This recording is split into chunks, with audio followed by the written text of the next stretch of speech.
Shalom saudara, Bapak Ibu, dimanapun saudara berada, apa kabarnya? Hari ini kita akan belajar kembali di program Bible Study CK7, program yang luar biasa, saudara, kita bisa mengerti firman Tuhan. Hari ini kita akan belajar masih di kitab Nehemia, saudara, tapi sebelum kita belajar, saya mengajak kita untuk masuk dalam hadirat Tuhan terlebih dahulu. Mari kita memuji dan menyembah Tuhan. Saudara masing-masing di tempat saudara boleh berdoa, mari kita sapa Tuhan kita. Mari kita panggil Dia. Mari kita mendekatkan diri kita kepadanya. Ya Rada pasti kita bayar. Ini kami Tuhan. Kami mau datang ke hadirat-Mu. Yesus, kami butuhkan Tuhan. Haleluya. Haleluya. Oh Kau baik Tuhan, Kau baik Bapa. Oh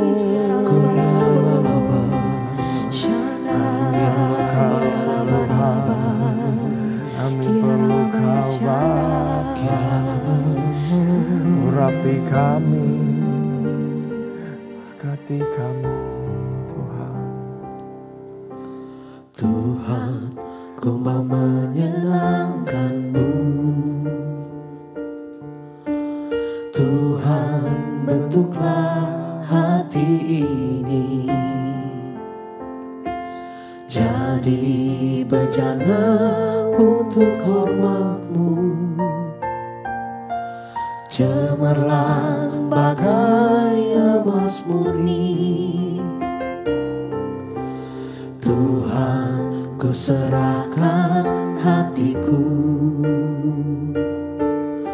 Semua ku berikan padamu.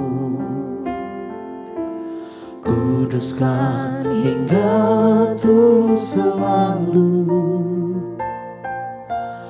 agar aku menyenangkan-Mu. Menyenangkan-Mu, senangkan-Mu, hanya itu kerinduanku.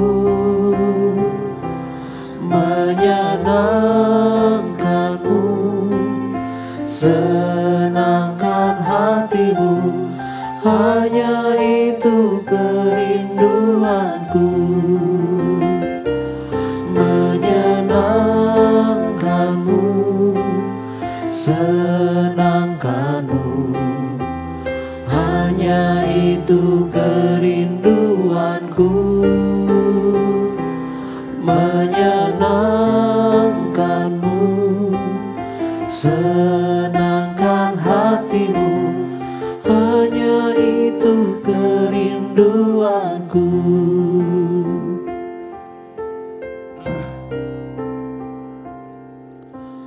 Tuhan, ku mau menyenangkan-Mu. Tuhan, bentuklah hati ini jadi bejana untuk hormat-Mu. Cemerlang bagai emas murni. Tuhan, ku serahkan hatiku. Semua ku berikan padamu. Kuduskan hingga tulus selalu, agar aku menyenangkan-Mu. Menyenangkan-Mu, senangkan-Mu, hanya itu kerinduanku. Menyenangkan-Mu, senangkan hati-Mu, hanya itu kerinduanku. Menyenangkan-Mu,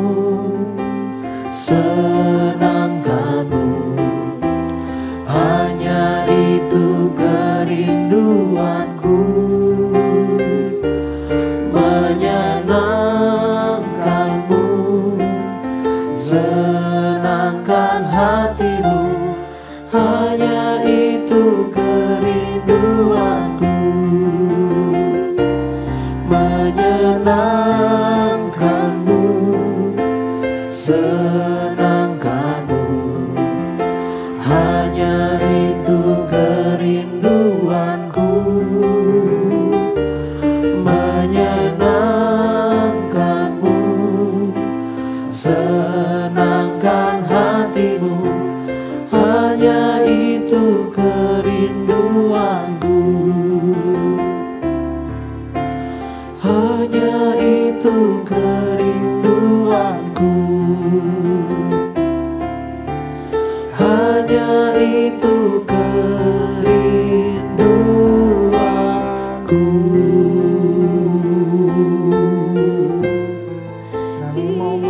Kami mau Kerinduan kami, Tuhan Yesus, kami mau menyenangkanmu, kami berserah kami Tuhan. Kiranya bahasa bayasi, kiranya maya syada, pukul hatinya, syada segala maya syada, kiranya bayasi, kiranya maya syada, kiranya bayasi.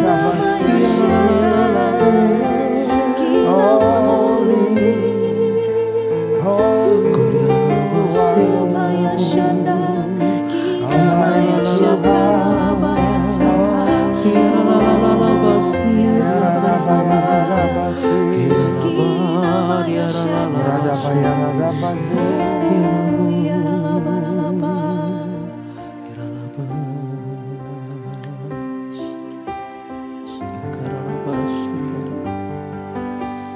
ku tak membawa apapun juga saat ku datang ke dunia.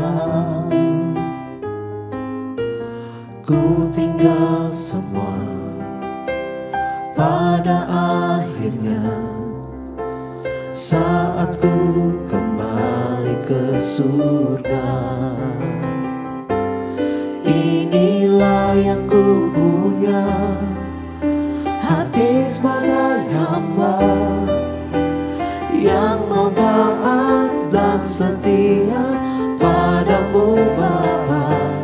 Kemanapun ku bawa, hati yang menyembah dalam roh dan kebenaran sampai selamanya.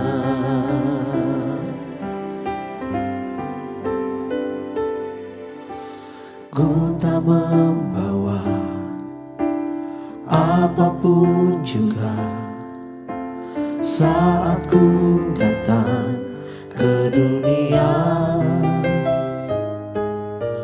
Ku tinggal semua pada akhirnya saat ku kembali ke surga. Inilah yang ku punya, hati sebagai hamba yang mau taat dan setia padamu Bapa.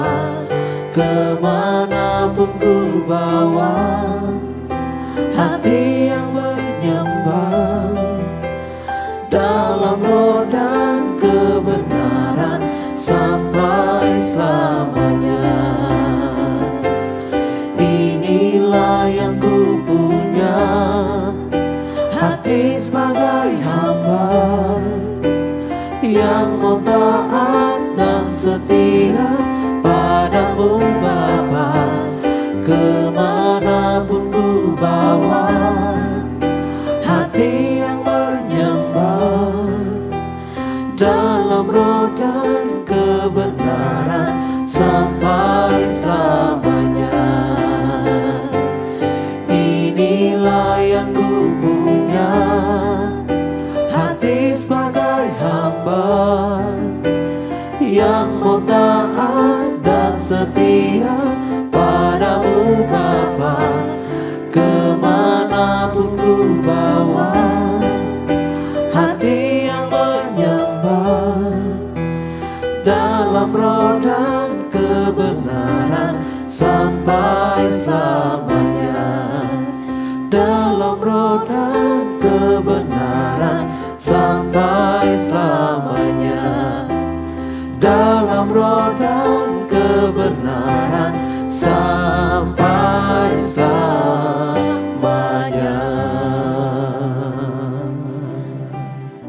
Bapa, kami siap mau belajar firman-Mu. Tuhan, tutup bungkus kami, kuasai kami, sehingga kami mengerti apa yang hendak Kau sampaikan kepada kami, Tuhan. Biar hamba-Mu diurapi di dalam bibirnya, mengatakan sesuatu hal yang baru, dilindungi di balik salib-Mu ya Tuhan. Berkati kami semua Tuhan. Kami akan belajar Nehemia pasal yang kelima. Di dalam nama Tuhan Yesus, haleluya, amin. Salam sukacita, saudara. Damai sejahtera juga bagi kita semua. Mari kita buka Nehemia pasal yang kelima. Kitab Nehemia pasal yang kelima.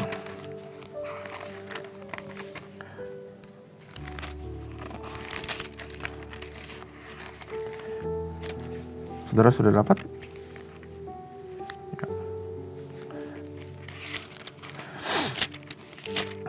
Nah, saudara, Nehemia, sekali lagi saya mungkin ulang sedikit, saudara, ini merupakan satu kitab yang bacanya enak banget, saudara, karena ini seperti diary-nya daripada Nehemia itu sendiri, saudara. Pasal keempat kita belajar tentang bagaimana Nehemia dihambat atau ditentang sama beberapa kelompok orang, tapi mereka maju terus dan terus untuk membangun. Nah, di sela pembangunan terjadi ada satu hal kayak seperti side story yang juga kita bisa belajar banyak di sini.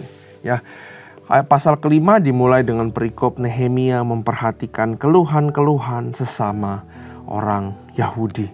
Ya, maka terdengarlah keluhan yang keras dari rakyat dan juga para istri terhadap sesama orang Yahudi. Ada yang berteriak, anak laki-laki dan anak perempuan kami banyak dan kami harus mendapat gandum supaya kami dapat makan dan hidup. Dan ada yang berteriak, ladang dan kebun anggur dan rumah kami gadaikan untuk mendapatkan gandum pada waktu kelaparan. Ada juga yang berteriak, kami harus meminjam uang untuk membayar pajak yang dikenakan raja atas ladang dan kebun anggur kami. Jadi ini masalah internal ya saudara. Sekarang walaupun kami ini saudara sedaging dengan saudara-saudara sebangsa kami dan anak-anak kami sama dengan anak-anak mereka, namun kami terpaksa membiarkan anak laki-laki dan perempuan kami jadi budak. Dan sudah beberapa anak perempuan kami harus membiarkan diri dimiliki orang lain. Kami tidak dapat berbuat apa-apa karena ladang dan kebun anggur kami sudah di tangan orang lain. Nah, jadi terjadi kesusahan dan masih memang ada ketimpangan ekonomi, saudara. Sehingga ada perbedaan strata sosial, sehingga yang sosial yang lebih tinggi ini lebih dalam tanda kutip lebih menekan yang rendah, dan yang rendah juga tidak bisa apa-apa. Nah, ayat 6. Maka sangat marahlah aku ketika mendengar keluhan mereka dan berita-berita itu. Nah, saudara, menurut saya Nehemia bukan cuma marah karena terjadi ketidakadilan, ya. Tapi menurut saya Nehemia itu juga marah karena, ini tembok sebentar lagi dibangun. Artinya menjadi sebuah kota atau sebuah daerah yang kembali menjadi kokoh, tahan serangan, bisa bertahan, rebuild, ya. Harus sekarang melalui perjalanan selanjutnya, yaitu menuju kembali kemakmuran ya kalau Tuhan berkenan. Mungkin Nehemia di pikirannya seperti itu. Tapi justru ternyata permasalahannya di sini udah bukan lagi menjadi tembok. Tembok satu hal, masalah lain. Ada orang-orang yang mengolok-ngolok, ada orang-orang yang discouraging, nggak tahu jadi apa enggak nih tembok.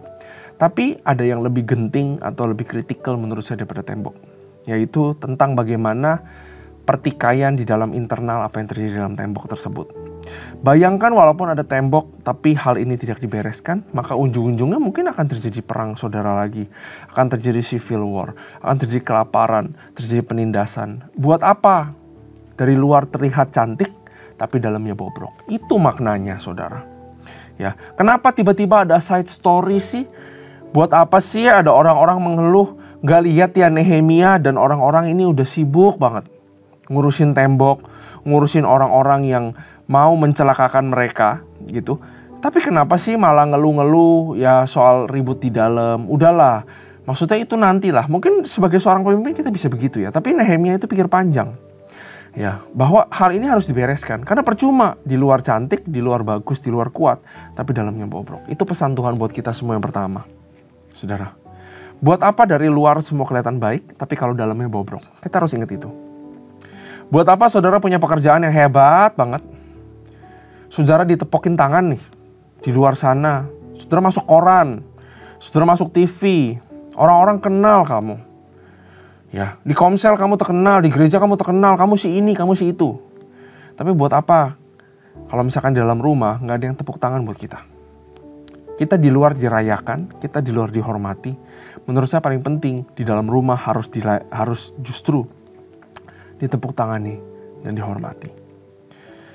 Ya, ini menjadi teguran buat kita semua bahwa bukan yang luar lah yang kita jaga, tapi yang kita jaga itu harus yang di dalam. Kita gampang sekali mengelabui orang, saudara. Kita gampang banget bohongin orang. Bahwa kita bisa kelihatan bagus, kita bisa kelihatan baik semua segala macam. Tapi saya mau bilang bahwa Tuhan gak bisa dibohongin. Yang penting itu yang di dalam. Nah, bagaimana keadaan di dalam kita, saudara? Mungkin kita bisa tersenyum di luar, tapi apakah di dalam kita justru menangis? Mungkin kita bisa berbangga di luar, tapi mungkin di dalam kita gak bangga. Kita tipu semua orang. Ya, ini adalah panggilan untuk kita menjadi real self. Menjadi kita yang sesungguhnya, saudara. Justru urusin terlebih dahulu yang di dalam. Urusin yang terpenting, saudara. Dengan kata lain, Tuhan pengen bilang kita, urusin yang terpenting. Kalau saudara sekarang sudah mulai jauh daripada Tuhan, saudara lebih banyak sibuk. Tuhan berbicara lewat saudara. Di dalammu itu kacau loh. Ayo berhenti yang di luar dan berbalik kepada Tuhan. Ini undangan saudara. Buat saudara kembali dekat sama Tuhan. Kembali membangun your spiritual life. Build your prayer life. Build your praise and worship life. Bangun mesbah doamu. Bangun pondok Daudmu. Bangun pembelajaranmu akan firman Tuhan. Mulai melayani lagi. Mulai kuat dalam melayani lagi. Ya, beresin apa yang terpenting. Ayat 7, setelah berpikir masak-masak, aku menggugat para pemuka dan para penguasa. Kataku kepada mereka, masing-masing kamu telah makan riba dari saudaramu. Lalu kuadakan terhadap mereka suatu sidang jemaah besar. Berkatalah aku kepada mereka, kami selalu berusaha seberdapatnya untuk menebus sesama orang Yahudi yang dijual kepada bangsa lain. Tetapi kamu ini justru menjual saudara-saudaramu, supaya mereka dibeli lagi oleh kami. Mereka berdiam diri karena tidak dapat membantah. Kataku, tidaklah patut apa yang kamu lakukan itu.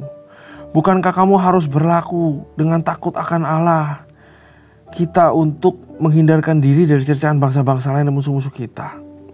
Juga aku dan saudara-saudaraku dan anak-anak buahku telah membuangkan uang dan gandum pada mereka. Telah membuangkan uang gandum pada mereka. Biarlah kita hapuskan hutang mereka itu, katanya. Jadi justru yang dibungakan itu uang dan gandum kepada mereka. Justru Nehemia itu memberi kepada mereka. Ayat 11, biarlah kamu kembalikan kepada mereka hari ini juga ladang, kebun anggur, kebun zaitun dan rumah mereka. Pula hapuskanlah hutang mereka, yakni uang segala gandum, anggur, minyak yang kamu tagih daripada mereka. Berkatalah mereka, itu akan kami kembalikan. Dan kami tidak akan menuntut apa-apa dari mereka. Kami akan lakukan tepat seperti yang engkau perintahkan. Lalu aku memanggil para imam dan menyuruh mereka bersumpah bahwa mereka akan menepati janji mereka. Juga ku kebas lipatan bajuku sambil berkata, demikianlah setiap orang yang tidak menepati janji ini akan dikebas Allah dari rumahnya dan hasil jerih payahnya. Demikian ia dikebas dan menjadi hampa. Dan seluruh jemaat berkata amin. Lalu memuji-muji Tuhan, maka rakyat berbuat sesuai dengan janji itu. Ya, sikap Nehemia tidak mencari keuntungan. Nah saudara, sebenarnya kenapa mereka bisa ngomong taat aja sama Nehemia ya, sama seperti kayak taat Tuhan aja sering dilanggar loh saudara. Tapi kenapa mereka bisa balikin utangnya dihapus, balikin ladang kebun anggur. Kenapa mereka langsung yes? Karena mereka terinfluensi sama Nehemia. Mereka terkagum-kagum sama Nehemia. Kenapa? Nah ini ada di sini. Sikap Nehemia yang tidak mencari keuntungan. Ayat 14, pula sejak aku diangkat sebagai bupati. Bupati itu seperti gubernur ya saudara. Di tanah Yehuda, dari mana dia diangkat bupati? Diangkat sama Raja Persia itu ya, Artasasta. Ya, di tanah Yehuda yakni dari tahun ke-20 sampai tahun ke-32 pemerintahan Artasasta jadi 12 tahun namanya. Aku dan saudara-saudaraku tidak pernah mengambil pembagian yang menjadi hak bupati.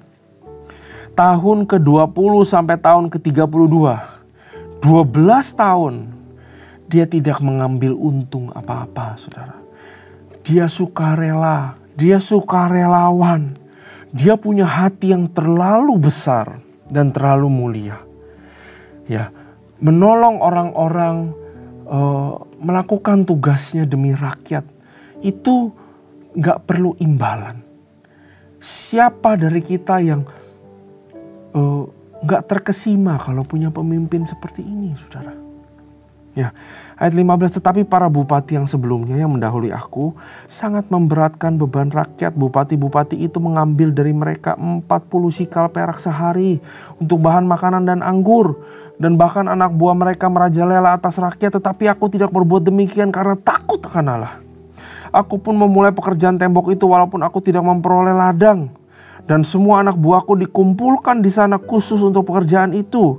Duduk padaku mejaku orang-orang Yahudi dan para penguasa 150 orang selain mereka yang datang kepada kami dari bangsa-bangsa sekeliling kami. Yang disediakan sehari atas tanggunganku ialah seekor lembu, 6 ekor kambing domba yang terpilih dan beberapa ekor unggas dan bermacam-macam anggur dengan berlimpah-limpah setiap 10 hari. Namun dengan semuanya itu aku tidak menuntut pembagian yang menjadi hak bupati. Karena pekerjaan itu sangat menekan rakyat.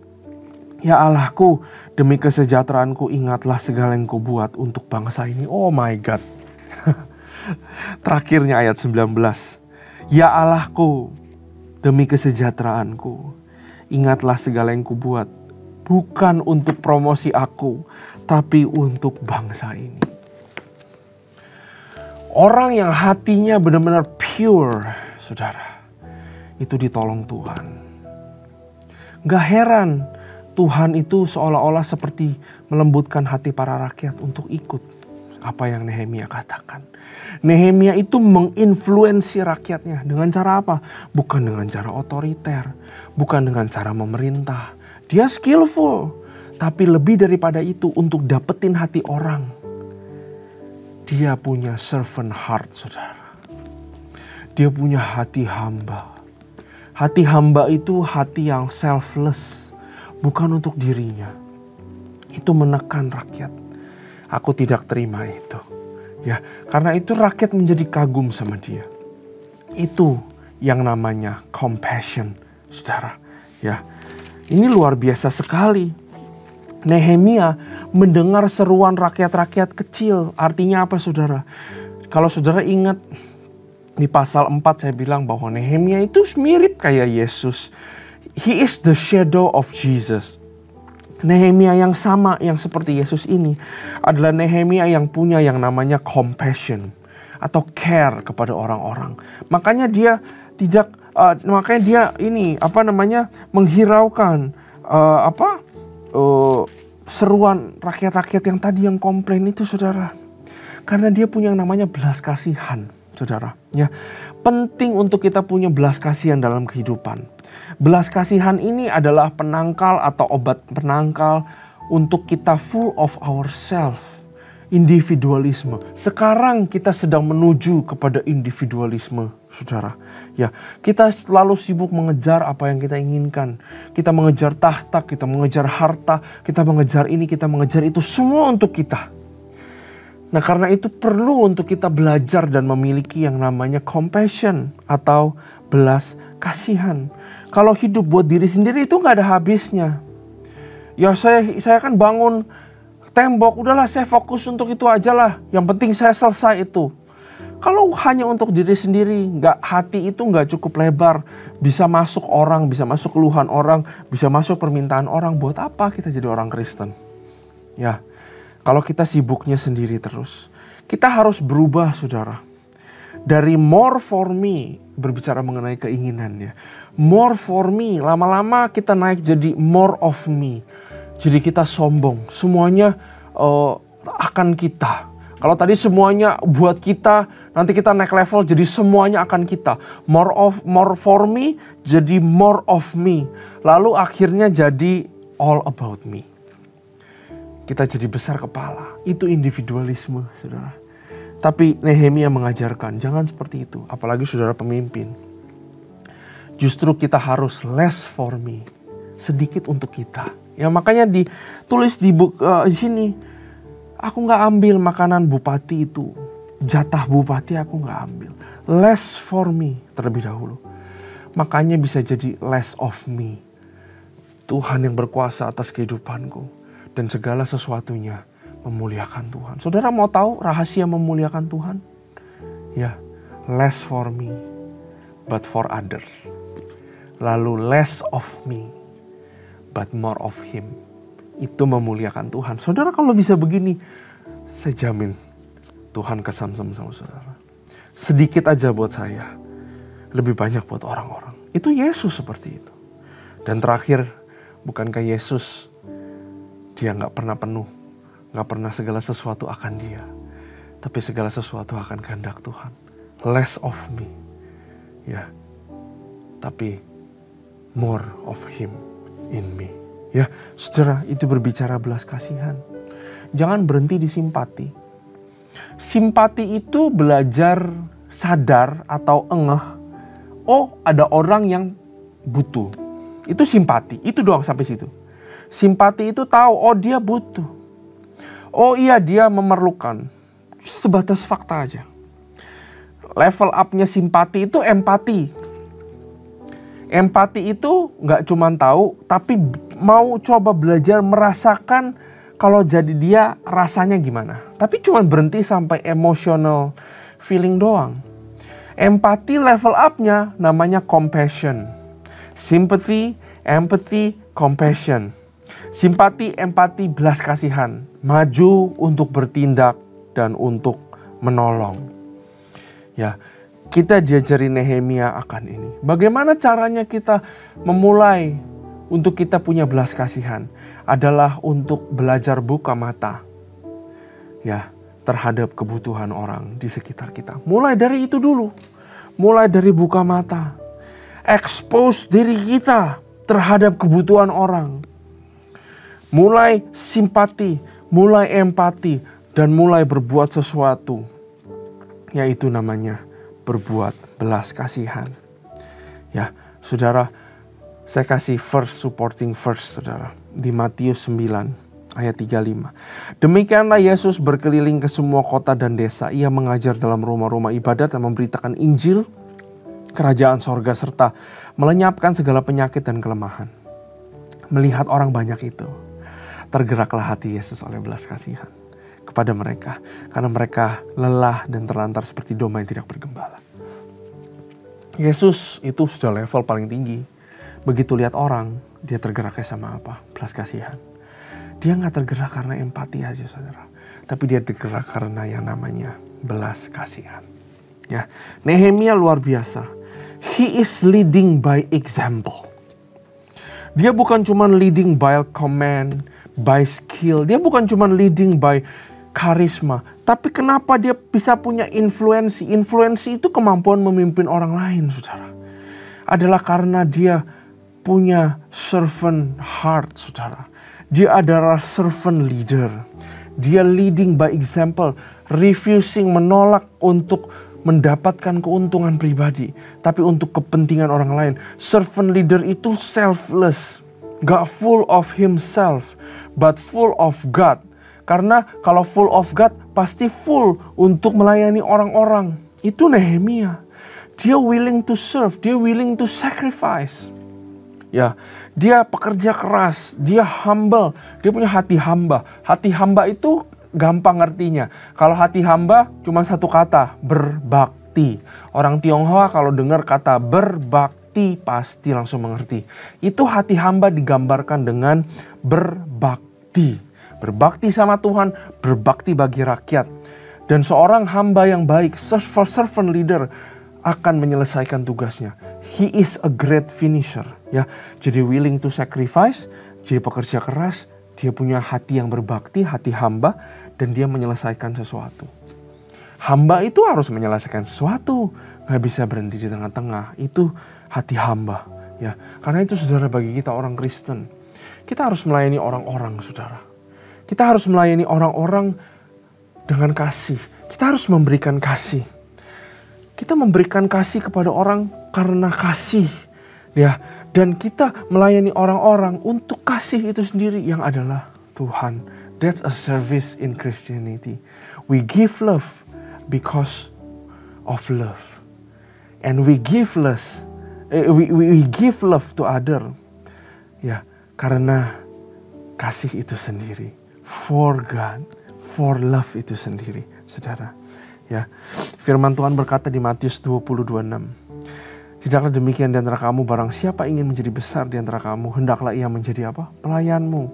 Barang siapa ingin menjadi terkemuka, hendaklah ia menjadi hambamu. Sama seperti Anak Manusia datang bukan untuk dilayani, melainkan untuk melayani dan untuk memberikan nyawanya bagi tebusan banyak orang. Jadilah seorang pemimpin yang punya servant heart. Artinya kita menjadi seorang pemimpin atau menjadi seorang Kristen yang bersedia invest our life to other people. Sama seperti Nehemia. Invest our life to the church. Invest our life to the good cause. Invest our life to God. Invest our life to others, saudara. Itu adalah servant leader. Nggak selfish, tapi selfless. Ya, jadi jangan sampai kita more for me, more of me, dan all of me. Jadi all for me, semuanya saya. Tapi mari kita belajar less for me dulu. Mulai belajar step pertama itu, jangan ambil banyak dulu buat diri. Lebih ambil banyak buat orang. Entah itu uang, entah itu waktu, entah itu energi, entah itu pengetahuan. Ya, belajarin orang, ajari orang. Ya, setelah kita less for me, step up, less of me. Ya, semuanya untuk kemuliaan Tuhan saja. Amin. Terima kasih Tuhan buat firman ini. Kami belajar banyak. Terima kasih buat hikmat dan marifat daripada Engkau. Izinkan kami bertemu kembali besok untuk belajar Nehemia pasal yang ke-6. Kami serahkan semuanya pada tangan-Mu. Terima kasih Tuhan, terima kasih Bapa, Kau begitu baik. Hanya di dalam nama Tuhan Yesus Kristus kami berdoa, haleluya. Amin. Tuhan Yesus memberkati.